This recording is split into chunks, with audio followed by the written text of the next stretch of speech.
Learn English through Stories H9 PDF.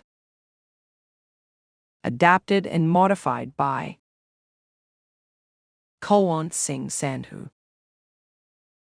Contents: Adventures of Feluda 1. The Emperor's Ring, Part 7. 2. Grammar page, on time and in time at the end. And in the end. The Emperor's Ring, Part 7. 7. We had to take the Dune Express to get to Haridwar. It left Lucknow in the evening and reached Haridwar at 4:30 a.m. When Baba had mentioned a possible visit to Haridwar before we left Calcutta, I'd been pleased. Puri was the only holy place I'd seen, so the thought of seeing another was quite exciting. But now, after all this hullabaloo over the stolen ring, I did not feel like leaving Lucknow. Feluda, however, had not lost his enthusiasm. You'll see how interesting it is to go from Haridwar to Hrishikesh and then to Laxmanjhula. The river is different in each place. The further north you go, the stronger it gets. In Laxmanjhula, it gushes with such powerful turbulence that it's practically impossible to have a conversation by its side. Have you been to all these places? Yes, I went to all three after my last visit to Lucknow. Daru Kaka himself drove us to the station. Almost as soon as we had moved into our coach with our baggage, Dr. Srivastava turned up. Nice of him to have come to see us off.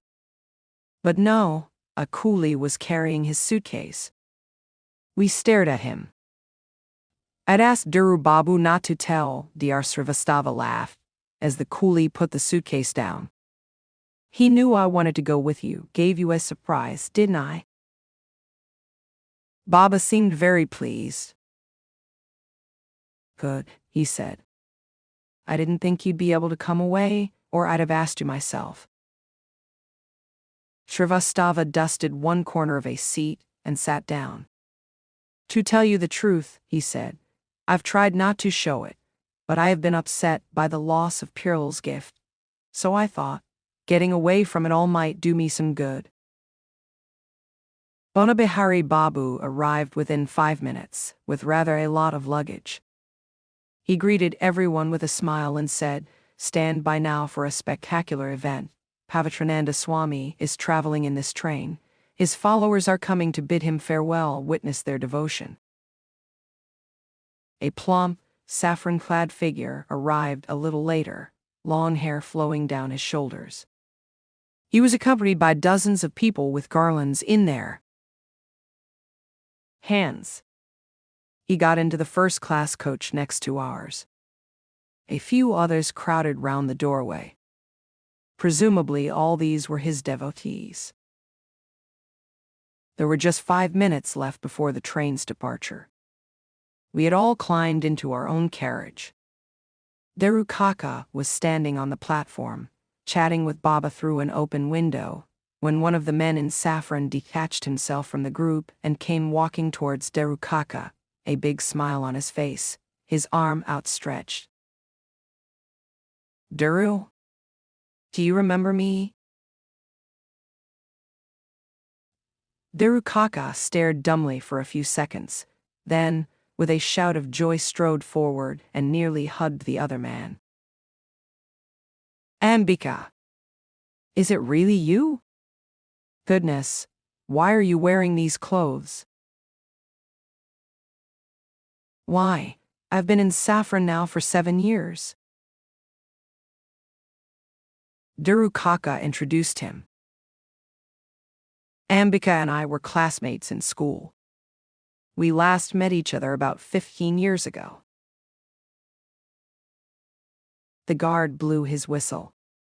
The wheels creaked into motion, and we heard Ambika Babu tell his friend, I went to your house the other day you weren't in, so I waited for nearly half an hour. Didn't your bearer tell you? We couldn't hear what Darukaka said in reply, for the train had gathered speed. Amazed, I looked first at Faluda, and then at Baba. Faluda's brows were knitted in a deep frown. Very strange, Baba said. Had you been suspecting that gentleman of having stolen the ring? Asked Bonabahari Babu. Yes, but obviously that must now be ruled out. But then who took the ring? Where did it go? The train clanked out of the platform.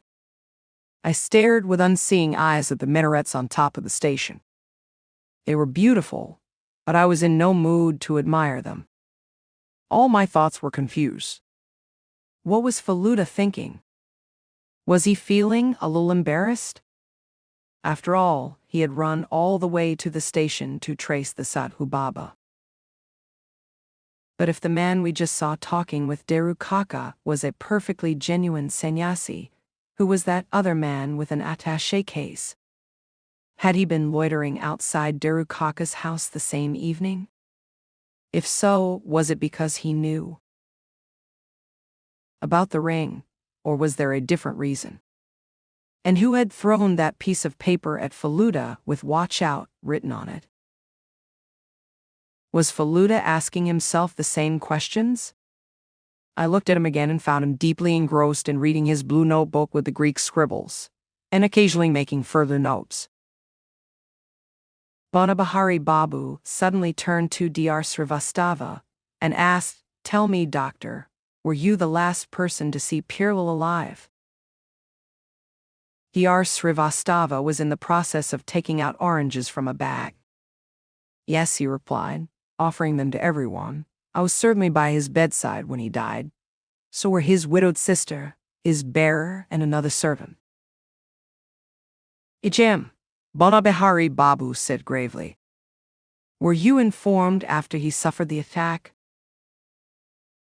"Yes." "Do you treat ailments of the heart as well?" "There is no reason why an osteopath cannot look at a heart patient if need be. Besides, his own doctor, Dr. Graham, was out of town that day. So they called me." "Who did?" "His bearer." "Bearer?" Bonabahari Babu raised his eyebrows. "Yes. Pritam Singh. He's been with the family for years. A very sensible and trustworthy man." Bonabahari Babu took the pipe out of his mouth and popped a piece of orange into it. "You told us Pirlo gave you that ring after his first attack. When he had his second, you were called, but he died." "Yes, that's right." "Was anyone else present in the room when you were given that ring?" "How could that be, Bonabahari Babu? One doesn't give away precious and valuable things in front of an audience. Besides, you know what kind of a man Pirlo was. He would never have wanted to publicize a noble deed. Do you know how many charities he supported secretly? He donated very heavily to hospitals and orphanages, yet it was never reported in the press. He wouldn't allow it." "Hm." Srivastava stared at Bonabahari Babu. "Do you have reservations about what I've just said?" he asked. "The thing is, you see," said Bonabahari Babu, "I do think it would have been sensible if you had got someone to witness the event. Such a valuable object changed hands, and yet no one can testify." Srivastava was still staring, speechless. Then he burst out laughing. "Tremendous!" he exclaimed. "This really takes the cake. What you're implying is that I stole the ring from Pirlo, then I gave it to Duru Babu, and then I went along and stole it back. Wonderful." The expression on Bonabihari Babu's face did not change. You acted sensibly, he said coolly. I would have done the same. You took the ring over to Dhiru Babu to keep it safe from the burglar who had broken into your house. Then you took it back and thought the burglars wouldn't attack your house again. Tell me, Fellow Babu, I am not too bad at defection, am I? Faluda shut his notebook and began peeling an orange. Surely, he asked, there are plenty of witnesses to testify that Dr. Srivastava did indeed save Mahabir's life. Yes, there probably are, Bonabihari Babu had to admit. In that case, it is my belief that no matter how valuable that ring was, its value could not have been more than that of a child's life. If Dr. Srivastava did steal that ring, he is certainly an offender. But those who are now after it are real criminals, and dangerous ones at that. I see, Bonabihari Babu said gravely.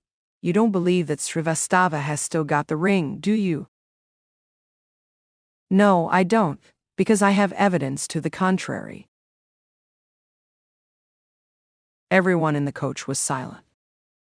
I stared at Faluda. Bonabihari Babu was the first to speak. May I ask what evidence it is? Yes, you certainly may, but you won't get an answer, for the right time to discuss it hasn't yet come. I'd never heard Faluda speak with such authority. Bonabihari Babu spoke again, with a hint of sarcasm in his voice. Let's hope I live to see the day. It shouldn't take long, Faluda said. There is only that matter of the spy to be cleared up. Spy? Asked Bonabihari Babu, surprised. What spy? Dr. Srivastava spoke this time. I think Fellow Babu is referring to Pierre's last words. Just before he died, he did say the word spy. In fact, he said it twice. Bonabihari Babu's frown went deeper. Strange. A spy in Lucknow? Then, pipe in hand, he stared at the floor. Yes, it could be. I did suspect, he muttered. What? No, never mind. I may be wrong. Clearly, he did not wish to talk about it. In any case, we had reached Hardoi, so our conversation came to a halt. A cup of tea might be a good idea, said Faluda and went down onto the platform. I joined him for I couldn't see the point in sitting inside a train when it was standing at a station. Just as I climbed down from our coach, another man in saffron clothes turned up from somewhere and got in. This is reserved, said Bonabihari Babu quickly. There's no room. Please, sir, pleaded the man. Allow me to travel up to Bareilly. Then I'll go elsewhere. I won't disturb you at night. Rather reluctantly, Bonabihari Babu made room for him to sit. These sannyasis will drive me mad, said Faluda, waving at the chaiwala. The man with the tea came running. Would you like some? Yes, why not? Faluda asked the others, but they all declined. I was soon handed an earthen pot, filled with hot, steaming tea. I shifted it from one hand to the other, waiting for it to cool, and said, if Dr. Srivastava turns out to be the thief, I shall be very upset. Why? Faluda asked, casually sipping the hot tea. Because I like him. He seems such a nice man. You're a fathead. Haven't you read Whodunit? The person who appears to be the least suspicious always turns out to be the culprit. But this is not a story. So what? Don't writers base their stories on what they see in real life? This annoyed me very much. In that case, I asked, when Dr. Srivastava came to our house with the ring, who was watching him from the gate and smoking a charminar. That might have been the burglar, or his accomplice. You mean to say Srivastava is a criminal, and so are the burglars, which would make everyone a villain because Ganesh Guha said Banabahari Babu wasn't simple either. Faluda took another sip.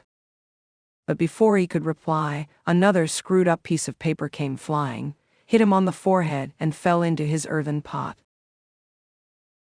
Faluda retrieved it instantly, scanned it, and glanced at the crowd on the platform.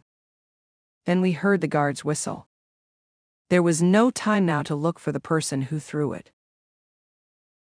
Before getting back to our compartment, Faluda looked once more at what was written on the paper and showed it to me, before screwing it up again and throwing it away on the track.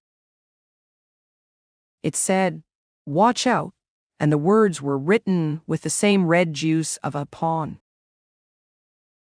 The thrilling and mysterious affair of the Emperor's ring had not been left behind in Lucknow at all. It was traveling with us. 2. Grammar page. On time and in time. At the end and in the end. Compare on time and in time. If something happens on time, it happens at the time that was planned. 1. The 11.45 train left on time. Equals it left at 11.45. 2. Please be on time. Don't be late. 3. The conference was well organized. Everything began and finished on time. In time for something / to do something equals soon enough. 1. Will you be home in time for dinner? Equals soon enough for dinner. 2. I sent Banta a birthday present. I hope it arrives in time. Equals on or before his birthday. 3. I'm in a hurry. I want to get home in time to watch the game on TV. The opposite of in time is too late. 1. I got home too late to watch the game. B. At the end and in the end. At the end of something equals at the time when something ends, for example. At the end of the month, at the end of January, at the end of the game, at the end of the film, at the end of the course, at the end of the concert. We use in the end when we say what the final result of a situation was. 1. We had a lot of problems with our car. We sold it in the end. Equals finally we sold it. 2. He got more and more angry. In the end he just walked out of the room. 3. Alan couldn't decide where to go for his holidays. He didn't go anywhere in the end.